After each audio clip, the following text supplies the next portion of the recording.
अध्ययनानि, आगम में कहा गया है अणुन्नये नावणये महेशी नयावि पूयं गरहं च संजय स उज्जुभावं परिवज्ज संजय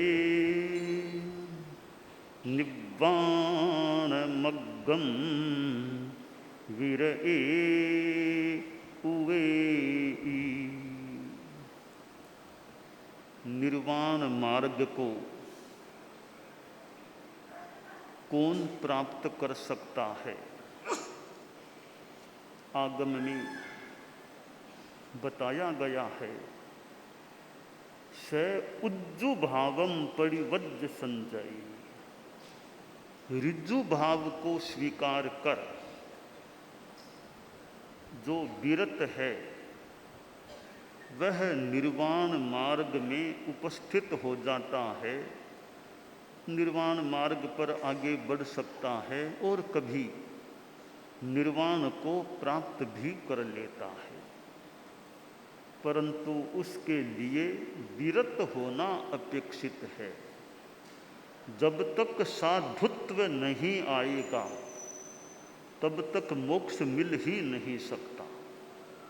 यह अनिवार्य शर्त है, अपरिवर्तनीय मानो शर्त है कि साधुत्व आए बिना मोक्ष मिल ही नहीं सकता।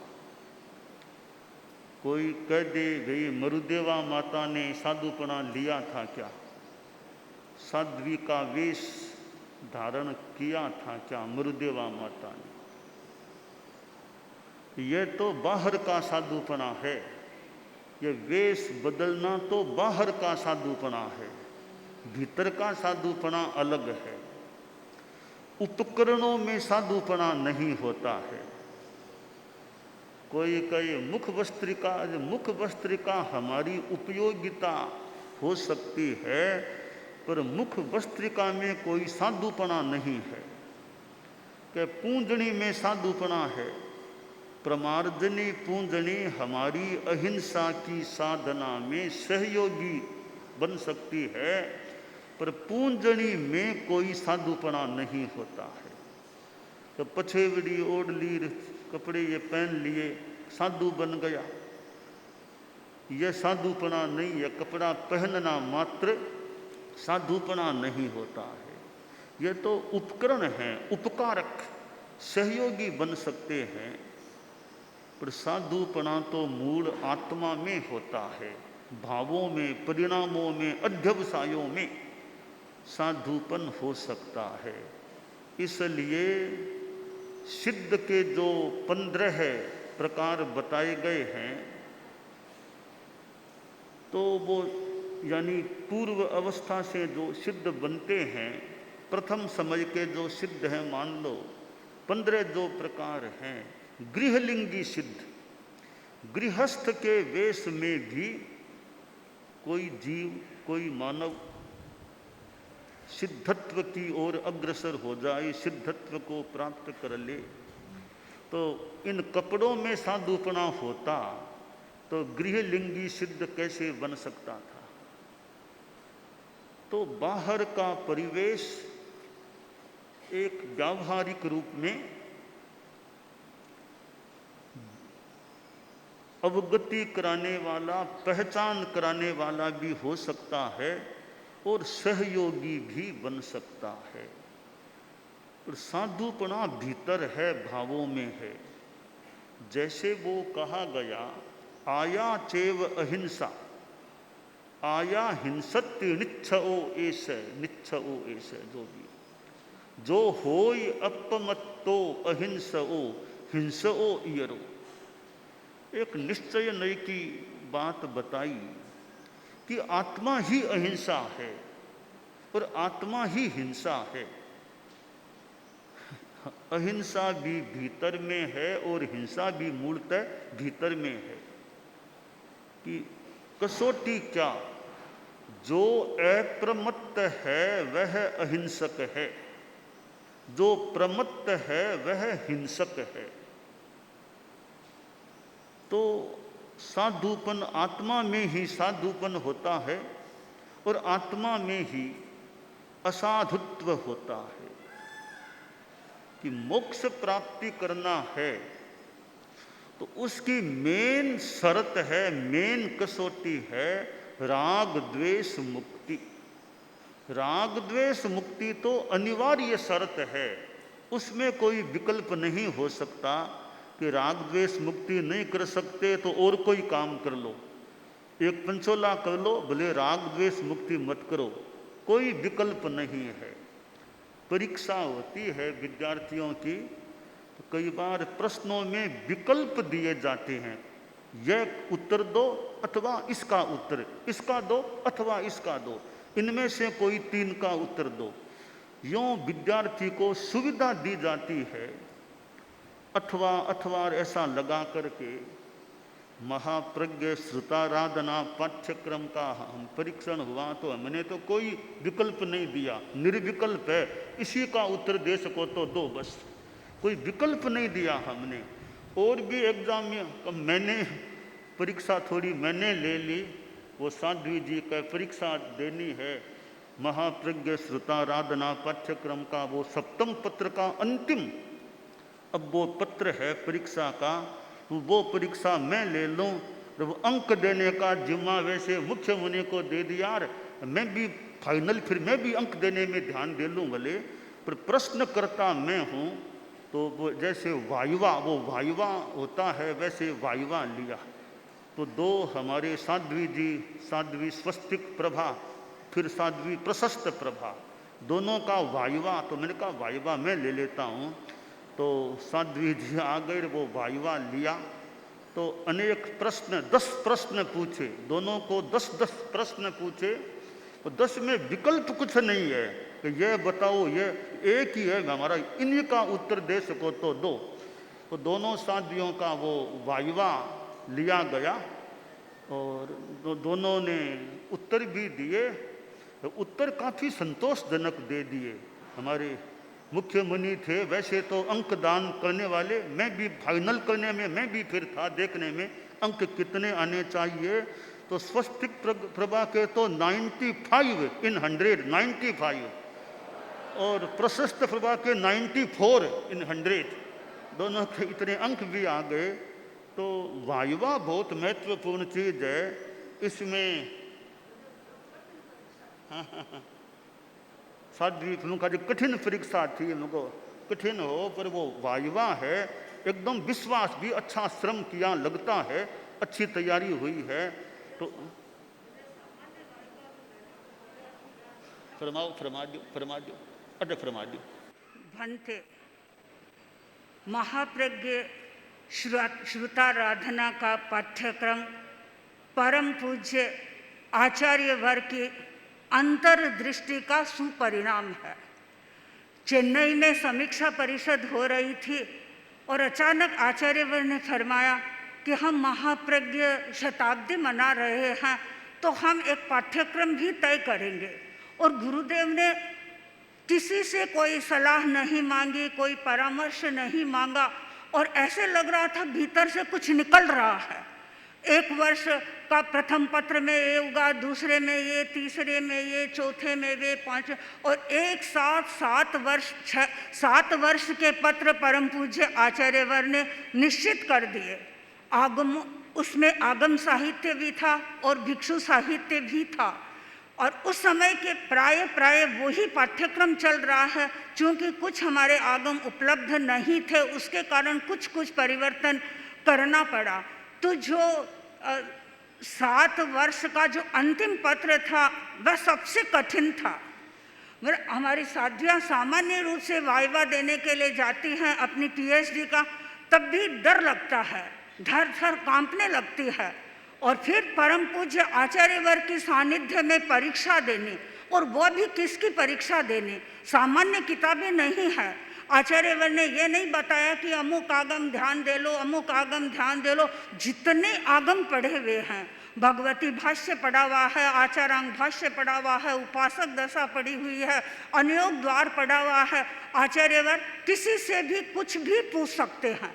अब इतने आगम सामने हो, 7 वर्ष का पूरा पाठ्यक्रम, और उसमें से किसी भी में से कोई भी प्रश्न पूछ लेना सचमुच में एक मैंने मोस्ट डिफ़िकल्ट एग्ज़ाम था ये।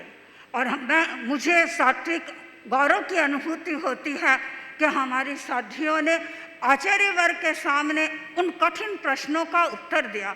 और मैं निवेदन करना चाहती हूँ आचार्य वर्ग, आपने भी कैसे प्रश्नों को पूछा। मैंने उसमें अंग को भी ले लिया, उपांग में से भी पूछ लिया, छेद सूत्रों में से भी पूछ लिया और मूल सूत्रों में भी पूछ लिया।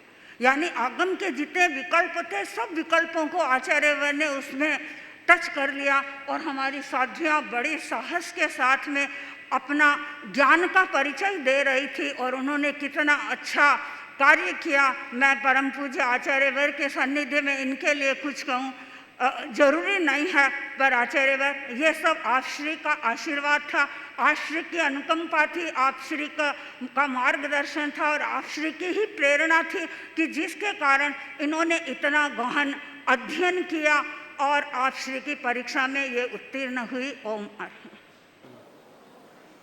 तो महाप्रज्ञ श्रुताराधना पाठ्यक्रम में वायुवा तक हो गया और उसमें अच्छी तरह उत्तीर्ण हो गए। एक तरह से छोटा सा एक सागर, छोटे से सागर का मानो पार पा लिया 2 साध्वी जी ने। और केवल इतने सारे वो इतना जो है महाप्रज्ञ श्रुताराधना पाठ्यक्रम, उसको परिपूर्ण करने वाली, उसमें सफलता पाने वाली 2 साध्वियाँ हो गई है। 2 ने पार पा लिया। अब आगे जैसा भी होगा, 2 ने पार पा लिया है। तो 7वें वर्ष के भी चारों पत्र हो गए। इनका छोटा सा दीक्षांत समारोह भी करना है। कभी छोटा सा दीक्षांत समारोह माघ शुक्ला सप्तमी को, आगामी माघ शुक्ला सप्तमी को अति छोटा सा वो दीक्षांत समारोह, इनको डिग्री देनी है, डिग्री भी देनी है इनको। तो वो सारा काम माघ शुक्ला सप्तमी को यथासंभवतया यहाँ लाडनू मर्यादा महोत्सव में वो हो सकेगा। तो विकल्प की बात है, तो हमने कहा भी विकल्प और मत रखो, अपने तो बस जो प्रश्न हैं उनके उत्तर देने हैं, दे सको तो दो। इसी प्रकार मोक्ष प्राप्ति में कोई विकल्प नहीं है। अभी राग द्वेष मुक्ति जरूरी है कि कोई दूसरा कोई उपाय है क्या? नथिंग, दूसरा कोई उपाय नहीं है। एक ही मार्ग है, एक ही बात है, राग द्वेष मुक्त तो होना ही पड़ेगा। तो राग द्वेष मुक्त हो गए हो, फिर हमारी यह कोई हमें अपेक्षा नहीं कपड़े तुम्हारे कैसे है, कि चोलपट्टा ऊंचा है कि नीचा है, कि मुख वस्त्रिका चौड़ी है कि लंबी है, कि तुम अचेल हो कि सचेल हो, कि कौन से संप्रदाय के, कोई प्रश्न नहीं है। बस एक ही बात है, राग द्वेष मुक्ति। राग द्वेष मुक्ति हो गई। तुम किसी भी वेश में रह रहे हो, किसी देश में हो और किसी संप्रदाय में, अगर राग द्वेष मुक्ति हो गई है फिर मोक्ष तैयार है। एंट्री बिल्कुल साफ ओपन है, द्वार मोक्ष जाने के लिए। तो यह आगम में जो कहा गया विरय, मोक्ष पाने के लिए विरत होना, साधुत्व का आना जरूरी है। भले वो भावों में आ जाए, कपड़े बदलो मत बदलो, बिना कपड़े बदले भी साधुपन आ सकता है। और यह तो हमारे वर्तमान युग में भी थोड़ी देर बिना कपड़े चेंज किए भी दीक्षा आ सकती है, साधुपन आ सकता है। तो विरत होना जरूरी है मोक्ष के लिए। ये राग द्वेष मुक्ति के स्फुलिंग मान लें। तो विरत हो, एक बात उज्जु भावम परिवज्ज, ऋजु भाव होना चाहिए। ऋजु भाव के बिना राग द्वेष मुक्ति भी कैसे क्या होगी। तो साधु उसमें ऋजु भाव होना चाहिए, आर्जव, ऋजुता, सरल होना चाहिए, साधु भद्र होना चाहिए। कि दाव पेंच छल कपट वो कुछ नहीं है। भी जो मेरी बात है वो स्पष्ट है। हाँ, कितना बताना कितना नहीं बताना वो मेरा विवेक है। सारी बात बताना जरूरी नहीं है, सबको बताना जरूरी नहीं है, सब जगह बताना जरूरी नहीं है। कि मेरा यह विवेक है, मैं कितना बताऊं कितना नहीं बताऊं, कहाँ बताऊं कहाँ नहीं बताऊं, किसको बताऊं किसको नहीं बताऊं, यह मेरा विवेक है। पर छल कपट मेरे नहीं रहे, सरलता रहे। तो ऋजु भाव को जो प्राप्त हो जाता है वह व्यक्ति यानी राग द्वेष मुक्ति हो जाए फिर मोक्ष को प्राप्त कर सकता है। सरलता और ईमानदारी का संबंध है, सच्चाई सरलता का संबंध है। कि तात और प्रकाश जैसे भिन्न नहीं हो सकते हैं, तो सरलता और सच्चाई भी कितने क्या भिन्न। सरलता जरूरी है। कोई कहे मुझे सच्चाई ईमानदारी रखनी है, तो भी सरलता को अपनाओ, सरल बनो। सच्चाई और ईमानदारी के लिए सरल रहना जरूरी। छल कपट करोगे तो फिर सच्चाई में कठिनाई पैदा हो सकती है। तो आगमकार ने कहा उज्जु भावम परिवज्ज, ऋजु भावं प्रतिपद्य, ऋजु भाव को स्वीकार करके। गृहस्थ जीवन में भी जितनी ऋजुता रह सके, बिजनेस करे, धंधा लेन देन, और उसमें जितनी ऋजुता सरलता ईमानदारी रहे, लोभ हावी न हो जाए।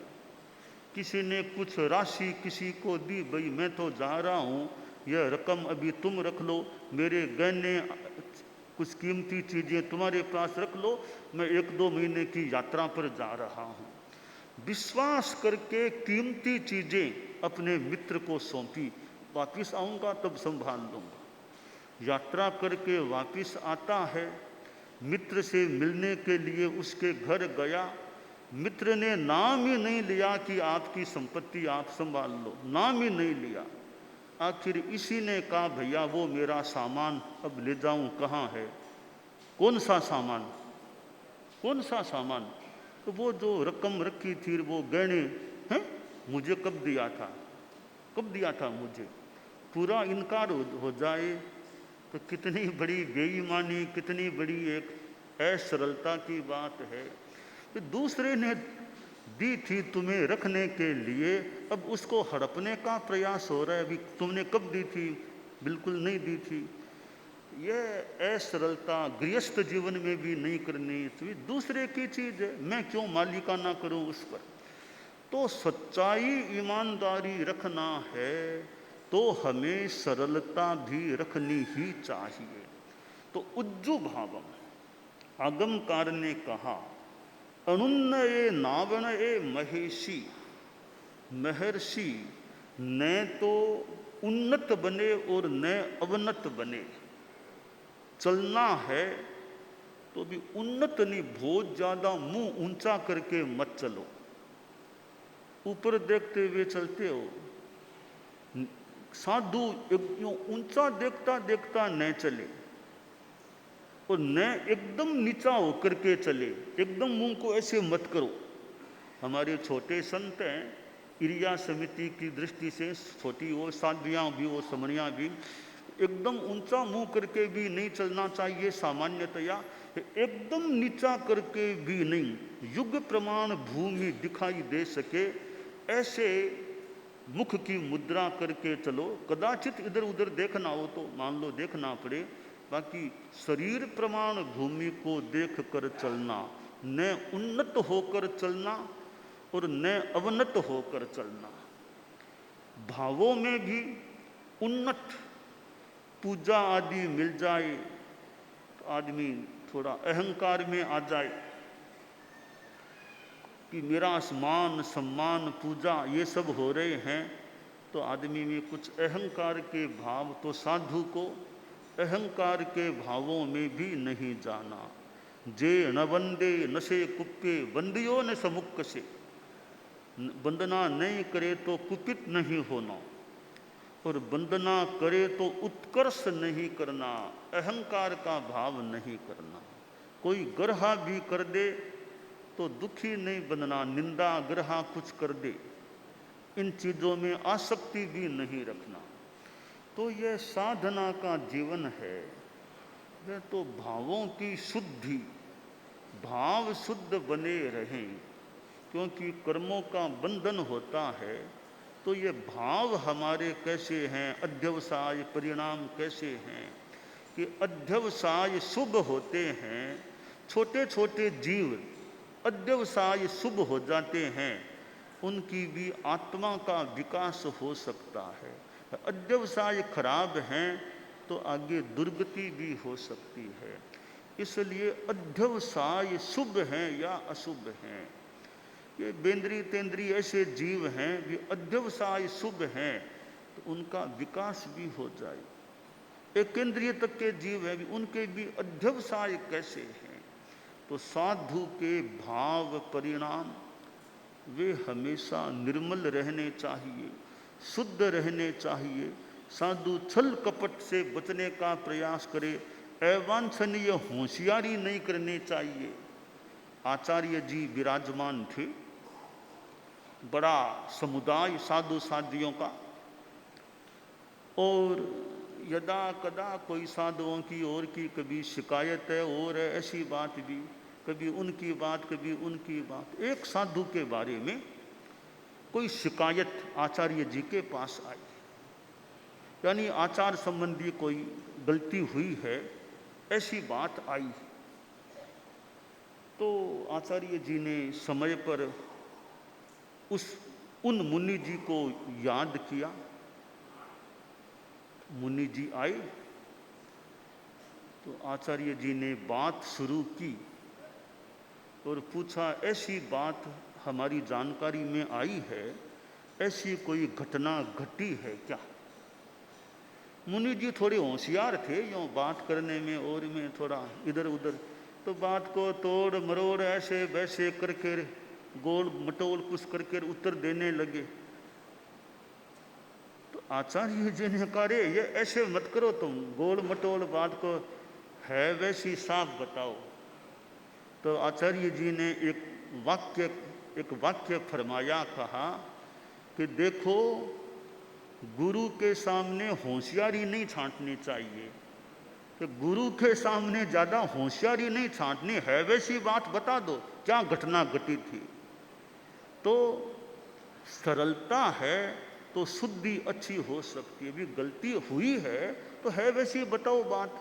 अब यूँ क्यों तुम कहीं अस्वीकार, कहीं तोड़ मरोड़, कभी कुछ, है वैसी पूरी बात बता दो। बच्चे की जैसी सरलता। पन्नगराज बिल पे सत पन्नगराज, बिल में प्रवेश करते वह पन्नगराज नागराज, ऐसे सरलता रखो। तो आर्जव भाव है वो बहुत अच्छी चीज है। आदमी उम्र आने के बाद भी बच्चे जैसी सरलता रखे। बच्चे मतलब छल कपट न करे, है वैसी बात बता दे। किंग बाल लीला कलितो न बाल है, पित्रो पुरो जलपति निर्विकल्प है। जैसे माता पिता के सामने छोटा बच्चा मन की बात है वैसी कह देता है, कि वैसे अपनी बात है वैसी कह दे। छल कपट वो कुछ नहीं करना चाहिए। ये आदमी की कमजोरी मान लें कि अपनी गलती को स्पष्ट बताना कई बार कठिन हो जाता होगा, फिर छल कपट और का सहारा आदमी ले लेता है। वे धन्य हैं जो सरलता से अपनी बात प्रस्तुत कर देते हैं। इसलिए आलोचना की जो बात है उसमें सरलता से अपनी बात बता देना। आलोचना लेने वाले की एक अर्हता है कि सरलता रखो, रिजुता रखो, है वैसी बात बताओ। प्रायश्चित देने वाले की अर्हता माने उसमें निष्पक्षता हो और गंभीरता हो, निष्पक्षता हो, गंभीरता हो और विवेक संपन्नता हो कि किसको क्या प्रायश्चित दिया जाए, और जो भी बात बताई है वो कैसे यथा योग्य गुप्त रखी जा सके। तो प्रायश्चित देने वाले में गंभीरता, निष्पक्षता और विवेक संपन्नता होनी चाहिए। प्रायश्चित लेने वाले में अपनी सरलता, ऋजुता होनी चाहिए। ऋजु भाव के साथ वह अपनी बात प्रस्तुत करते हैं। तो यह प्रायश्चित तो एक तरह की चिकित्सा है। दवाई, ठोकर लग गई, थोड़ी दवाई लगाना लगा लो, पट्टी बांध लो। इसी प्रकार प्रायश्चित एक प्रकार की चिकित्सा है कि वो जहाँ जिस मात्रा में गलती हुई है उसके अनुसार उसका प्रायश्चित हो जाए, शोधन हो जाए। प्रायश्चित देने वाला विवेक संपन्नता से काम करे। भाई निष्पक्ष भाव है, जितना जो दंड देना है वो दे दे। हाँ, दंड देने में कभी परिषद के बीच भी देना पड़ जाए, लेकिन इसका दंड तो परिषद के बीच में देना चाहिए, इसका दंड 5-7 की कम उपस्थिति में दे दें कि साधुओं की बात है, साधुओं की 5-7-10-12 की मीटिंग बुला करके बात कर लें। शादियों की बात है, 10-12 कोई शादियों को बुलाकर बात प्रस्तुत करें। कोई बात सबके बीच में प्रस्तुत करनी है तो वो दंड देने वाले अपने हिसाब से निर्णय करे। इसका प्रायश्चित, इसका निराकरण, इसका शुद्धिकरण किस रूप में किया जाना चाहिए। डॉक्टर है, कहीं सर्जरी की जरूरत है तो सर्जरी करे, कहीं दवाई से काम चले तो दवाई से काम चलाए। हमारे जो प्रायश्चित विधि है उसमें औषध की बात भी एक प्रकार की है और सर्जरी की बात भी होती है। सर्जरी कैसे है? छेद प्रायश्चित है, वह सर्जरी है एक प्रकार की, और तप आदि का प्रायश्चित है वो औषध के रूप में है कि सर्जरी में तो काट छांट कुछ काटना पड़े, तो छेद प्रायश्चित में काटना पड़ता है। तो छेद प्रायश्चित की तुलना सर्जरी से की जा सकती है और तपह आदि प्रायश्चित की तुलना औषध से की जा सकती। जो डॉक्टर जैसा ठीक समझे कि इसके लिए सर्जरी आवश्यक है, डॉक्टर अपना सजेशन दे रहा भी आपके लिए सर्जरी जरूरी है, इनके लिए दवाई से काम चल सकेगा, तो वो डॉक्टर सलाह दे सकता है कि सर्जरी करना है या टेबलेट आदि से काम चल जाएगा या इंजेक्शन से काम चल जाएगा। तो हमारी साधना में भी किस प्रकार का दोष लगा है, उस दोष के अनुसार सर्जरी करना या औषध देना तप आदि की, वो फिर प्रायश्चित दाता अपने विवेक से निर्णय करे। और कभी कभी अपेक्षा लगे, जैसे एक डॉक्टर है वो 2-3 अन्य डॉक्टरों से राय कर ले, भाई यह रोगी है इसका क्या करना चाहिए, तो 2-3 जो अपने से बड़े अनुभवी डॉक्टर हैं उनसे बात करके फिर निर्णय ले इसका क्या करना। इसी प्रकार प्रायश्चित में भी कभी अपेक्षा हो 2-3-4 से परामर्श करके भी इनको क्या प्रायश्चित देना चाहिए। जैसे कई बार अनेक आचार्य हैं, हमारे धर्म संघ की बात तो छोड़ दें, प्राचीन काल मान लें, एक आचार्य के समुदाय में कोई गलतियां हो गई, अब प्रायश्चित क्या देना चाहिए।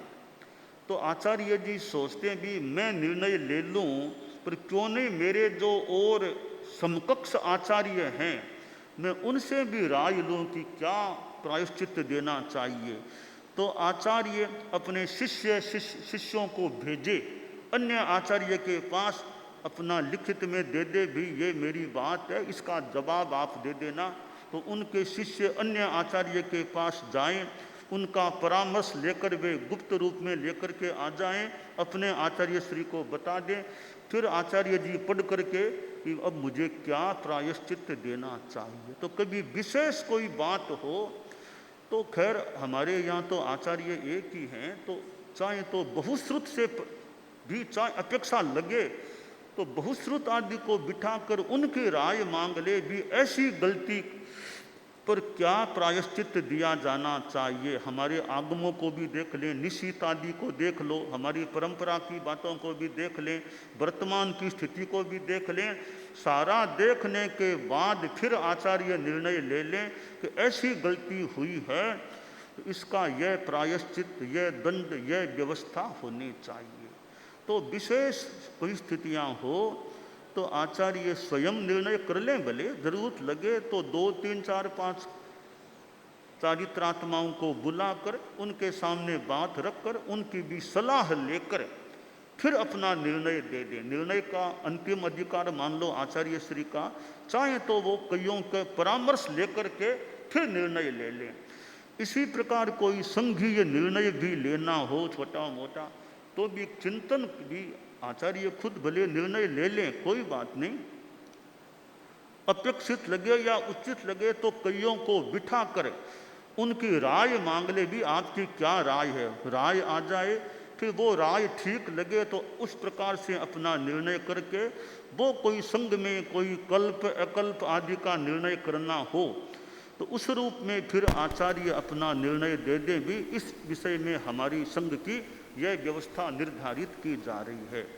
इसलिए हमारे यहाँ भी थोड़ी लोकतांत्रिक किसी रूप में थोड़ी सी लोकतांत्रिक मान लो, कुछ भी मान लो कि आचार्य अपना निर्णय खुद ले लें और चाहे तो बहुश्रुत परिषद है और कोई साधु समीक्षा परिषद है, अग्रणी आदि आदि दो ठीक लगे उनसे परामर्श करके अपना निर्णय ले ले। तो जितनों को बुलाना कि इस बात के लिए अमुक अमुक को बुलाना उचित है, थोड़ी सी छोटी सी मीटिंग करनी है, इस बात के लिए थोड़ी सी बड़ी मीटिंग करनी है, इस बात के और बड़ी मीटिंग करें, तो जैसा उचित लगे वैसा वो एक मीटिंग का क्रम बनाकर आचार्य दूसरों की राय लेकर के फिर अपना निर्णय भी दे सकते हैं। तो वो जैसा द्रव्य क्षेत्र काल भाव ठीक लगे वैसा किया जा सकता है। तो आगमकार ने कहा कि उज्जु भावम कि संयत है, विरत है, वो ऋजु भाव को प्राप्त कर लेता है, करता है, करे, विरत रहे, फिर वह निर्वाण मार्ग को उपलब्ध हो सकता है। तो हम अपनी साधना के क्षेत्र में ऋजुता, विरति और न उन्नत होना, न अवनत होना, न पूजा ग्रह में आसक्त होना, ये गुण हमारे में रहें, पुष्ट हों, यह काम्य है।